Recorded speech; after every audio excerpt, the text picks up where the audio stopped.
There are some games you just want to forget, and Monday night's loss to Wake Forest is one of those. We're going to dive into what happened and talk all about the loss to the Demon Deacons on today's Locked On Boston College. You are Locked On Boston College, your daily podcast on the Boston College Eagles, part of the Locked On Podcast Network, your team every day.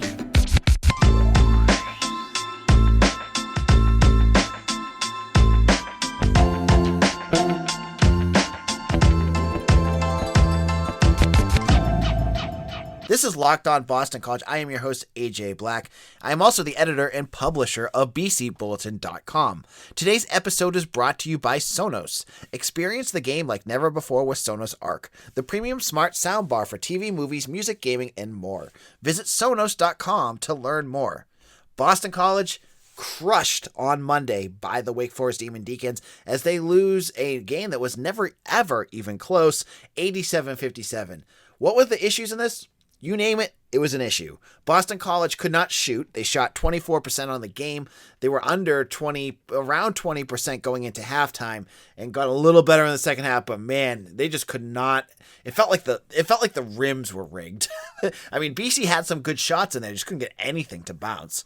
They could not play any defense. Now, Wake Forest is a team that is actually one of the more interesting success stories in the ACC. They're 17-4 now. They are a well-balanced, well-designed team that has a lot of talent. Alondis Williams, their transfer from Oklahoma, led the game with 20 points, 7 rebounds, and 7 assists. But it wasn't just him. I mean, Steve Forbes, who has been their head coach now for 3 years, has put together a team that is well-balanced, well-coached, and can execute. And that's what we saw on Monday night. I mean, they had 5 guys in double figures, and it just felt like they just had a constant wave of players that could make shots. And while Boston College was flubbing all over themselves and they just couldn't seem to get anything going, Wake just kept hitting them. And they went on a run at the beginning of the first half. The game was kind of close, and BC was doing a nice job to start the game on defense. They had a couple of early steals, looking pretty good. And then Wake just rips off a run. It was like a 25-8 run, and that was it. I mean, BC was down by 17 points at that point. The lead ballooned to 34 by the end of the game. I mean, just ugly loss. It's one of those games, as I just said, you want to put it in the trash and walk away from it. But what do you take away from this game? I mean, this is one of those losses just like the UNC game a couple weeks ago, where Boston College, there wasn't anything really positive to take away. There was some good defense at the beginning, but when everything fell apart, they just could not they had no answers. They didn't have the athletes. Just as the game wore on, Wake Forest just continued to assert their will to do whatever they needed to do to win this game, and that was it. I mean, what you get out of Boston College in a game like this is what you're going to get. I mean, what's worrisome about this is it leads right into the UNC game where they're going to go play a team that they already got smoked by on the road this time after another bad loss in a week where they're playing 3 games. So just buckle in. I'm not saying that, I want you to stay, it's good to stay positive about this team because the thing with Boston College this year is they pull off wins when you don't expect it. And you get these games like today, you get the games like Albany and UNC where you're just like, oh man, this is just going in the wrong direction. But as I preached all season, this is going to be a season of ups and downs. I just going to keep pressing that because heading into this year, we said, 1 or 2 ACC wins is probably what you're expecting. They already got 3. They're going to have more, and they probably will. They have a winnable game at the end of this week. So, maybe they challenge UNC, who lost, I believe, to Miami earlier this week, and could, maybe catch them napping. But this was a tough loss, and it just shows you, though, from overall, what a good hire can do for a program. Steve Forbes is an excellent coach, and he's got Wake Forest heading in deep into the ACC tournament, and definitely is an NCAA team. And it could show you the blueprint of what Boston College could do to get back into tournament play and get their program back where it needs to be. Does Wake Forest have any first round draft picks on that team? No, they have that transfer from Oklahoma, Alondis Williams, but he's no more than a second round draft pick. And, those guys are not going to end up much in the NBA. What that team has is the Carter Witts and the Davian Williamsons and the Isaiah Mucius. They've got a lot of just guys that can score in buckets. I mean, a team that's averaging 79 points a game, that is a good roster, and that's what you can win on. Now, Boston College is not going to set their roster up to score 79 points a game. It looks like Grant is more heading towards getting a defense, but you know what I mean? Like, Wake Forest has found their identity. They're a high-scoring, very fast-moving offense. That's how they're going to win a lot of games. BC can still win games, just like UVA did a couple years ago, by mucking things up and playing good defense. So, it's still a couple years away, but you could see it only took 3 years under this new head coach for Wake Forest to do it. Why can't Boston College do it as well?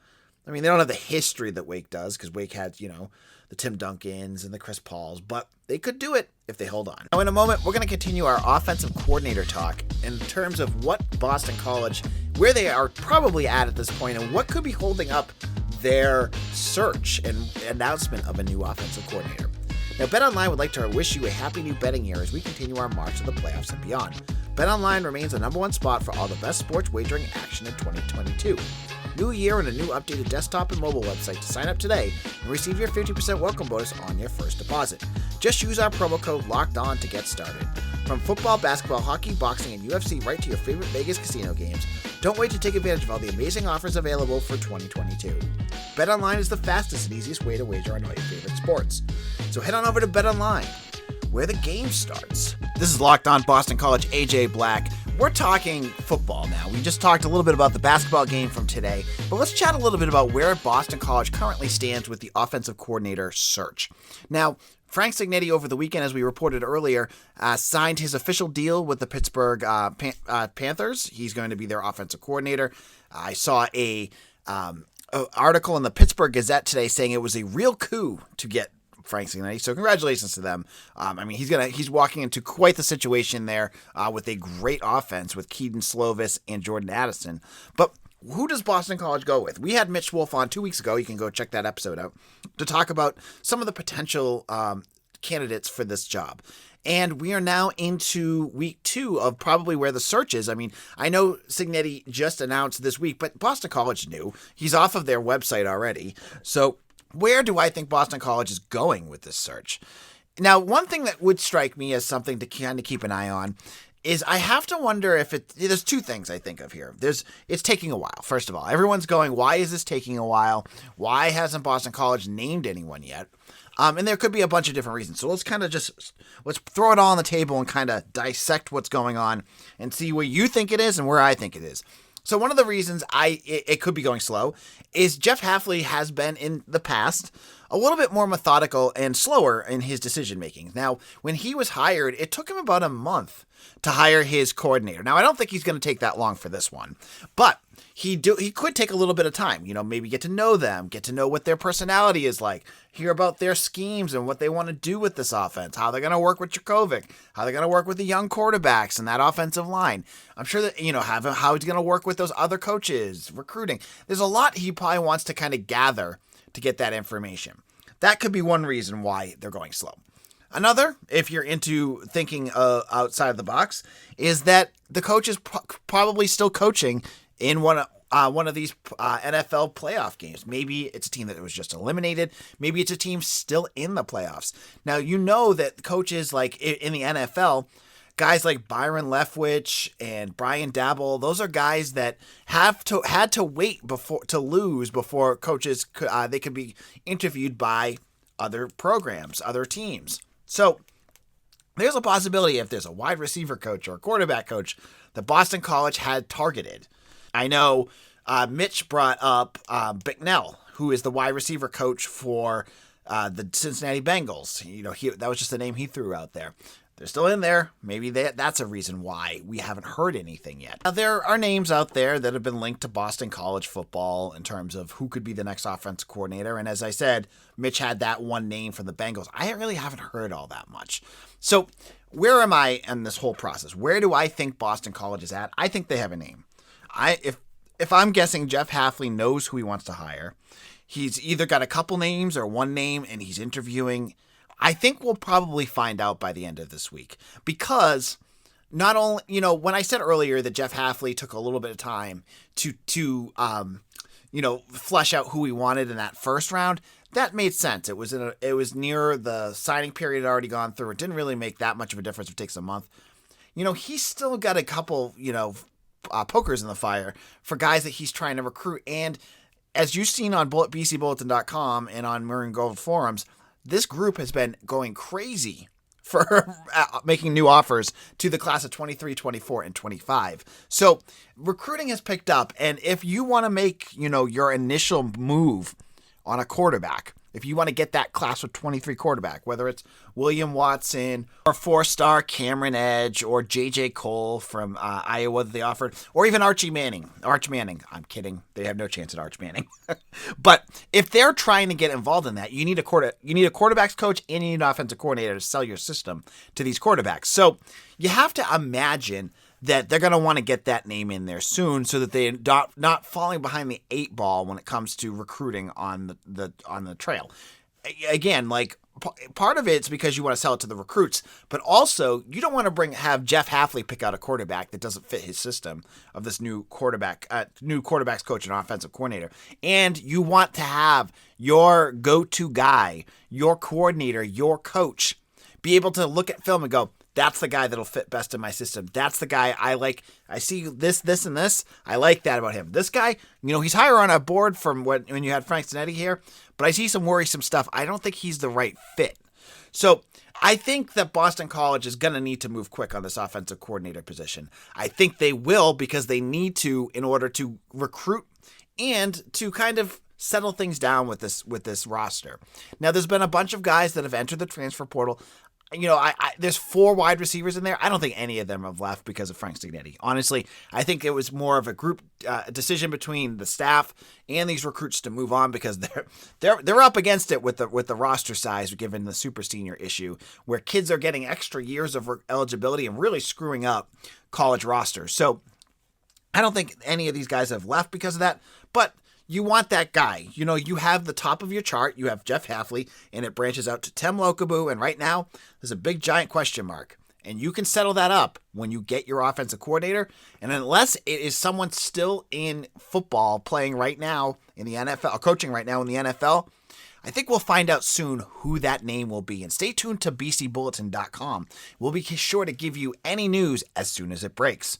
Now, later on in this week, just to give you a little taste of what we're going to have, it's not just going to be me talking.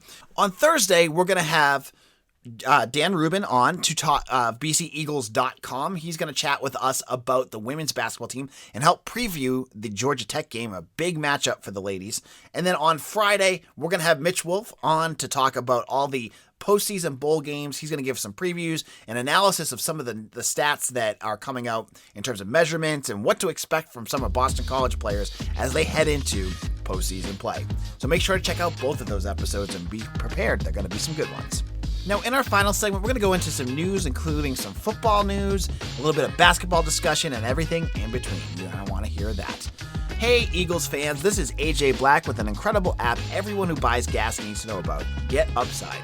My listeners are making up to 25 cents for every gallon of gas every time they fill up. Just download the free GetUpside app in the App Store or Google Play right now. Use promo code SCORE and get a bonus 25 cents per gallon on your first fill up. That's up to 50 cents cents cash back.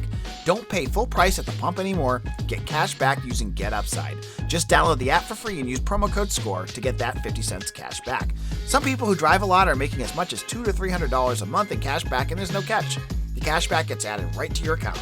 You can cash out at any time to use your bank account, PayPal, or e-gift card for Amazon and other brands. Make sure to just download that free GetUpside app and use promo code SCORE to get 50 cents on that first fill up. This is Locked On Boston College, AJ Black. I'm also the editor and publisher of BCBulletin.com. Check out my work there and become a member of Maroon and Gold Forums. It's our free message board for Boston College fans.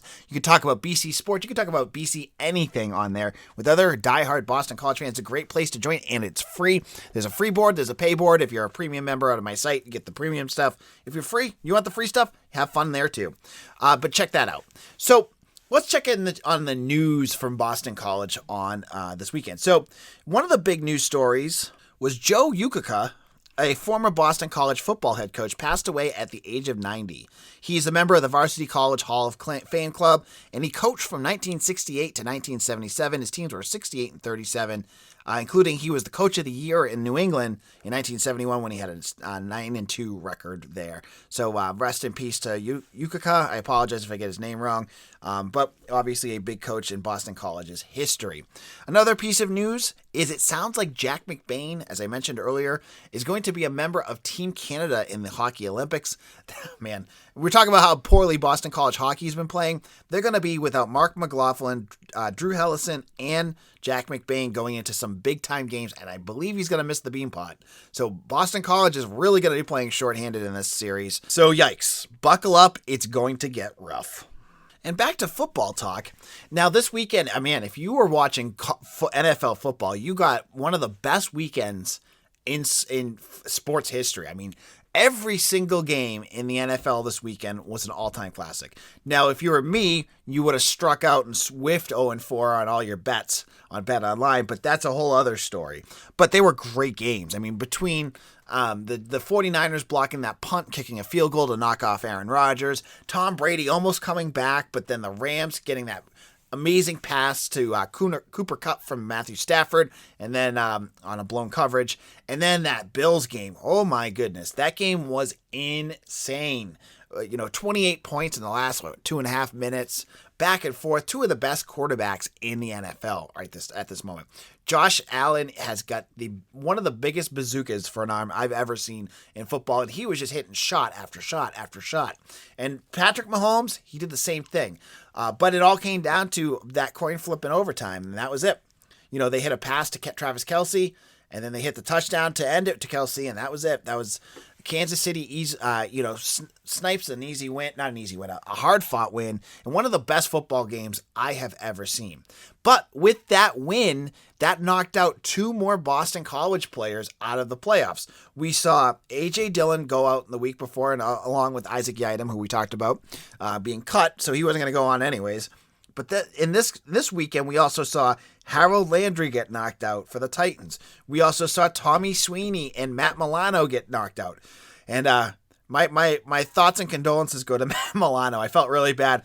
If you watch the review of that Tyreek Hill touchdown where he waves bye-bye or gives the peace sign 15 yards out, that was at Matt Milano, a former Boston College linebacker. So that was a big moment. But now Boston College, if I am correct, has one player left in the NFL playoffs to win a title for a Boston College alumni, and that is Wyatt Ray, a member of the Cincinnati Bengals. So if you are all in on just your say you're a Patriots fan or a Jets fan or even a Bills fan, and you're just rooting for whatever team has a Boston College player left, you got to go with the Bengals at this point because they are the only team left that has a Boston College player, and I don't even believe he registered a tackle against the Titans, but regardless, he could still win a title. So he's going to have to beat Patrick Mahomes in that buzzsaw offense on next weekend. But, when you watch football games like this, this weekend, you realize why you like the sport so much, especially when you don't have a rooting interest. Like you guys know, I'm from New England. I'm a Patriots fan. My fandom, I swear to God, I'm not an obnoxious Boston fan. But when they lost last week, I was like, oh, cool. I can just kind of watch and enjoy football.